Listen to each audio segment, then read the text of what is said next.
really go all the way up and follow the shore? All the way up. Yep. Man, that's got to be a real Well, sucker. yeah, it is, but you know, they want to keep running. You gotta do what you gotta do. Is it that Part of much? the reason we go up there, though, is that we generally do that in late fall or early spring when you have freezing temperatures. So everything that comes over the bow stays. So any water that comes up freezes immediately. So then you're going to get all iced up, and you'll spend the day trying to get your hatches open. So it's well worth it to go around and keep as much of that off of us as we can. That's part of the reason we're going. Is the wave height, if it's running 20s out in the middle, is it that much less in the lead? Yeah, oh yeah.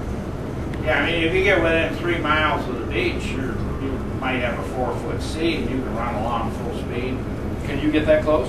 Oh, The yeah. northern shore, can you? Sure. Yeah, you can get within probably 100 feet if you got to get that close. Because it just drops off. Honestly, it's like coming out of Taconite Harbor.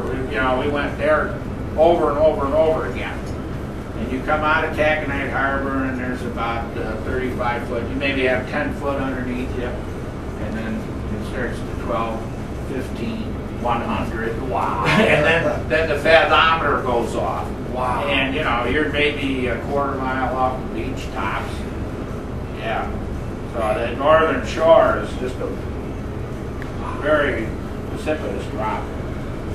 And you do the same on the southern shore? In case Southern of, shore is different. South, oh. It's not as deep. Not as deep.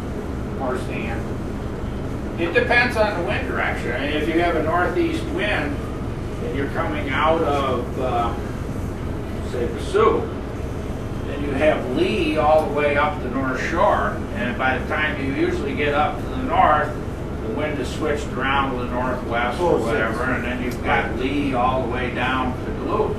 And if you have 0-degree temperatures and a 30-knot wind, what are you going to do? 2 years ago, when I was on the Barker, we laid this one up for the new engines. We ran the North Shore more than I ever ran in my whole life because we had just a steady 30-knot north wind on Lake Superior. Wow. And the temperatures were like 0, 10 degrees, minus 10. Wow. Oh. And so you went to North Shore, you wouldn't want to go the other way anyway, but if it had been summertime, 30 knots of wind isn't that big a deal. But if everything that splashes up stays on the boat, that's not so good. And the seas get bigger in the fall because of the difference in the air and the water temperature. See, right now, because the water is colder than the air, you have a layer of cold air laying right over the water, which kind of insulates it and protects the water from the direct effect of the wind. Whereas you get to the fall, that situation's turned around. The water's warmer and you have cold air, so there is no air layer laying over the water, so it directly, and it kicks up bigger seas. What you see, it would be 6 to 8 foot here, is going to be 10 to 12 foot in the fall. And when you start getting 10 to 12 foot seas, then you're going to get a lot of spray, especially if it's wind driven. I could only imagine. I could just imagine what. We've never done a really bad job of keeping, we get ice and the guys have to go out and break it up, and we have sprinkler hoses for hot water that we use. But I saw a video that Al Tilkey took. I think he was on the Barker, and the first 10 hatches you could have walked right across. There's probably 6 inches of ice on top of the hatch, but in between the hatches it was just solid. What a mess, Yeah. They probably took 2 days trying to get the hatches open. What a waste of time, Yeah. That's a lot of hard work. So we check down. If check down don't work, then you go somewhere else. If that doesn't work, you stop. Yeah. We're just not going to ice it all up. I got a bunch of late 50, early 60 deck crew. You want to see them out there with a big wooden ball? Nah, I don't think so.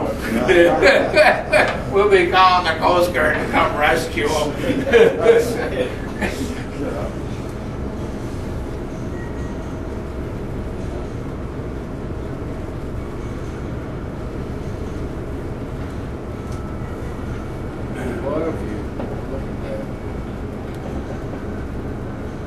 Sarnia to the left, right? Yeah.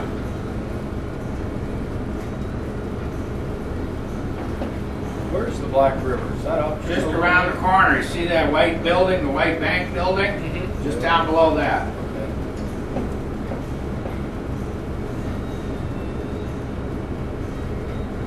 You see the black water pouring out to the. Is it really a dark, it's got a lot of whatever, the cannon or iron ore or whatever in the river or what?